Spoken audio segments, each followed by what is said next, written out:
Hindi, pero okay lang. Oh, ayan mga kalaro, andito tayo ngayon. Siyempre, Loop Music Area ulit natin ha. Kasama natin yung mga idol natin, mga kalaro. O ngayon, nandito tayo ngayon sa Loop ni, mamaya papakilala ko sa inyo. So yung mga hindi pa lang subscribe dyan, mag-subscribe na. Click nyo na yung notification bell. Tapos, huwag kayong kalimutan mag-like and share. Ngayon, in goal ng channel natin is syempre ma-educate yung mga 10 years newbie, yung mga newbies, saka yung gusto mag-upgrade ng loop nila. So, andito tayo sa idol nating lahat, ha. Siyempre, kailahin ni Adan. Ayan. So, yun, natin. Pangarap natin makapunta sa loob na to. Buti, nakapunta tayo at may anong busy to, silahin ni Adan. So, ngayon, interview natin siya, ba't ganito yung design ng loop niya. So, marami ng designs ng loop na nakita nyo, ha. So, ito, tingnan natin, kakaiba to. Tingnan mo, maraming halaman. Gusto ko din yan. Pasok tayo sa loob yan. Oh, may hallway. Ito, si Laini Adan. Si Ka-Joshua, mga Ka-Joshua. Mga kalaro. Oh, yan, buti nakuha natin siya ng time para ma-interview tungkol sa design ng loop niya. Kasi nakikita ko mga nasa La Union, Bataan. O ngayon, libre siya. So pinagbigyan tayo para makita yung loop niya. O ito, pakita natin. O sir, unang tanong, bakit ginamit mo tong kapis sa loop mo? Meron kasi akong project. Ito way back 2029. May mga project ako na puro kapis. Tapos may mga sobra. Ginawa ko sa unang loop ko, kubo pa yun eh. Yung dati pa. So napansin ko yung mga ibon, saka syempre sa bilang tayo, yung mga lumang bahay, ang lamig sa mata nung kapis. Lalo pag nag-reflect yung araw sa loob. Natural light siya. Ang sarap sa mata. So sabi ko, yan naman ang natural ng tapos yung kapis is rin naman yan, maganda rin naman yan. Natural din yan. Parang shell to eh, no? Shell yan, shell. Kapis talaga yan. May hirap gumawa nito sa solid wood pa. So yun yun na yung question natin una. Tapos syempre, pwede natin tingnan yung loob. Ayan. Ito yung loob. Nilahin niya lang. So ayan, no? Yung mga purchase niya, grabe. Ang mga purchase, solid wood. Ang tawag dito, mga yakal. Ay, idol, ito ba? Ano itong mga solid wood to, di ba? Mga solid, yakal yan. Yakal. Mga ano yun, mas matibay pa sa bakal. Ito kasi hindi kinakalawang. Pero nilagyan mo siya ng sulignum na idol. Sulignum. Sulignum parang pang-preserve. May kulay. Sulignum para sa preserve yung kahoy sa kanin na rin. Although, ang hardwood naman, pag yung mga lumang kahoy na kasi sa construction kasi ako yung mga pinaggibaan sa mga lumang bahay ng mga poste yun yung mga treated na kaya medyo maganda yung klaseng nag-demolish ka, ito yung mga kahoy. Ay, grabe to, ito yung matitibay, antigo na. Yung tigas ng mukha ng kaibigan ko, si Gustavo. Sir, bakit tayo gumamit ng sa taas? Sawali.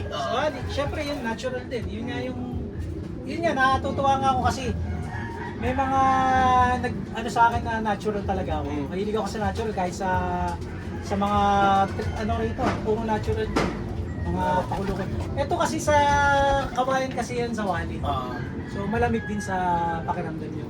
May ventilation, no? Parang nag-a-absorb kasi ng init ang kahoy. Lamig, nag-a-absorb din yan. Kumbaga, kung i-compare natin yan sa bahay, di ba? Yung mga planks ng bahay, kung i-compare mo sa tiles, ang tiles kasi, pag natulog ka dyan, pag kinabukasan mo, medyo baka uubo-ubo ka na dyan. Ang kahoy, maganda talaga. Maganda talaga, nag-absorb ng init at lamig. Before nakita ko to parang sagad dyan. Ngayon, ginawa mo ng screen para yung graphics mo pa. Yun din ang purpose yan, para diretso mo sa dati. Kasi ito, ang dami tatanong anong butas. Babae look natin. Babae look dyan. Hindi, pero yata, dyan ba kinakas ka? Hindi kasi before, kaya hindi ko tinakpan yan, yung mga gamit na Dulo. Okay.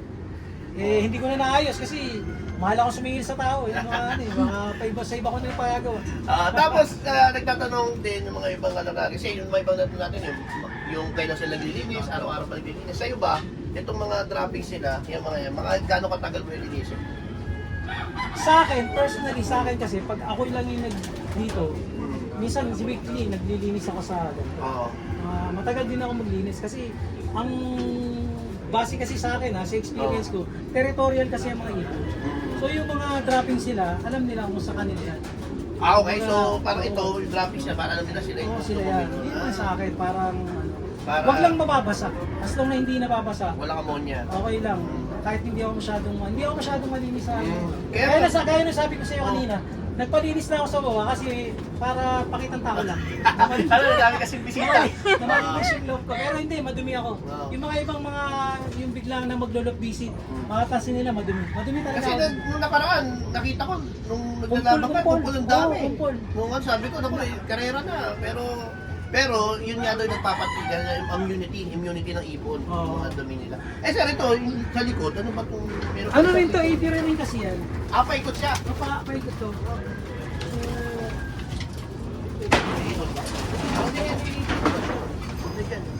Yan o. Sila. African Grey. Nandiyan sila. Ayan o, pakita mo. Ayan. Ano to? 360 view. Apat kasing section yan. Dito, aviary dito. Dito sa side, aviary. Aviary. Nasa front, aviary Anong din. purpose nun sir? Bakit ginawa pa ito? 360. Para kung sakaling dumating si Albert, may kasama mo. Makaka-cover agad ako. Oo, may tago. Kasi pag isa lang. Madali, pagkas mo, huli ka. Huli. Dito. Tago ka muna. Bukas sa baba na nangyari na yun So ayan. Hindi, ang purpose ko nitong palibot na 360, yung ano, para nakikita nila yung palibot. Okay. So yung bat, Kaya maganda. yung bat, Sa experience ko kasi, yung gabi yung una pa lang, ang hirap umikot eh. Dito naikutan ko kahit sa labas meron ako parang pinaka-catwalk. mamaya pakita natin din yan. Yung catwalk naman kaya dyan, para pag umarampa yung mga... Hindi, itong 360 na ano, iba kasi kagaya kay Press Money, sa taas yung 360 niya. Ito, pwede nyo paikutin kung saan nyo gusto ipa-viewing yung ipon. Kung maganda rin idea yun, idagdag nyo sa mga bucket list nyo sa paggawa ng loft.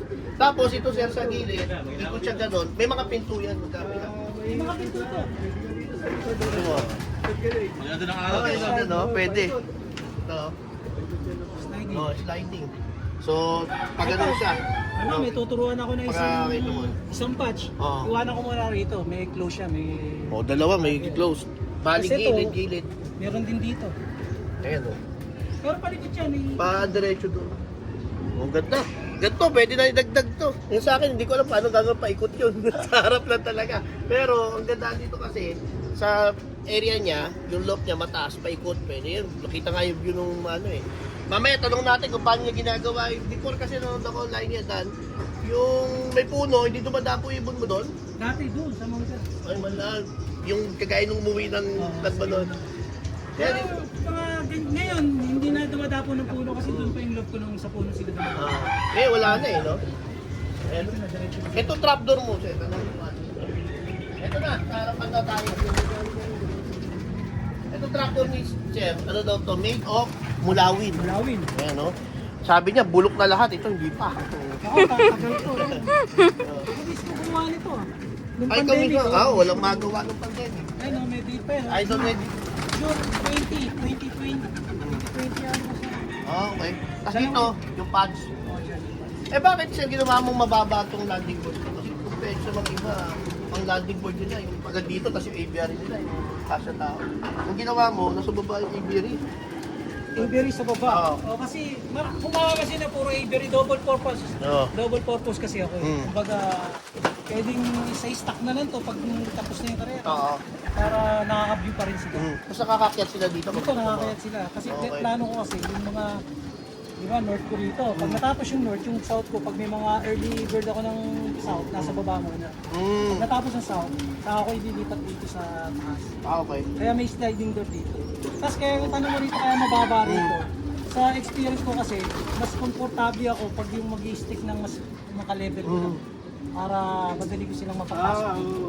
Kasi, yung sa akin, sa taas ka, medyo mahirap mo i-stick. Pag hindi ba, pag medyo ano. Saka- Ito, mas madali. Kasi Ganyan kaya ano, Bitter si ganito. madali. O kasi pag umikot lang siya dito, ganoon din niya yung ipon. Tapos at the same time, ito, nilagay niya din ng aviary para doon sa Viewing naman. viewing Ito ng kasi ipon. viewing na to eh. Actually, hindi ako, Removable yan. hindi kasi ako nag-viewing talaga. Ito kasi, yung project namin kay Poy, binigay na lang sa amin. So, ginamit ko na lang dito. May effective naman. Ang turo ko kasi sa mga inakay, may iksi papakpak pinapalabas ko. Okay. So, yun, pakita lang natin yung labas sa labas. Yung sa labas yung rotation, yung umiikot na catwalk. Eh, iba yung purpose ng catwalk kay Idol. Hindi andan eh. Dito. Baka madulas ka. Ayan, ito yung catwalk. Palibot siya, palibot. Baka mabugay yung mga ito. Okay lang, okay. Ito, pwede nyo gayahin to. Lagyan nyo halaman. Ako gagayahin ko to. Ito lagyan halaman. Mahilig tayo sa bulaklak, kaya nyo sa akin. Ito yung landing board. Pagka may dumating, kahit ganunin mo lang, kahit di na stick, pasok na. Ayun ang ano gusto ko yung parang. Kaya tas nakakaiga pa ako dito. Pag hindi ka pinauwi, pagka pinagsanod ka na, yung pong ibang alpha. O ayan o, 360. O ano o, sa ikot. Ikot tayo. Masaya, ganda ng karunga. Yung mga ano, tapos ang ginamit ng welded wire, yung mani, nabibili daw to ng buo na ganyan. Akala ko minanual yan. Tapos yung flooring niya, expanded wire. O ayun o, pakita. Ikot, 360. Oh, grabe. Dito, sa Tumambay. Sa tumambay. Kapag maaraw, dito ka. Madali lang kumuha ng mga. Sumangga oh. Sakto dito. Oh, ayan na. Okay na. Oh. Mga ano dyan, mag-subscribe na kayo, mag-like and share. Tapos si Laida Dan, subscribe nyo na. Pero napakarami ng followers ito. Yung mga followers si Laida Dan ha. I-follow nyo na rin ako. Baka i-follow pa ng iba. Sa mga vlogger, isa sa si RY4 sa interesting panoorin. Ayan, Panoorin ayan, nyo kasi ako pag nakakapanood ng mga vlogger medyo boring. Ito talaga masisiyahan ka. Ayan, okay na. Paano? Okay na. Kasi cute. Cute. Akit mo? Cute daw. Cute mo talaga. Cute. Okay na. Bye.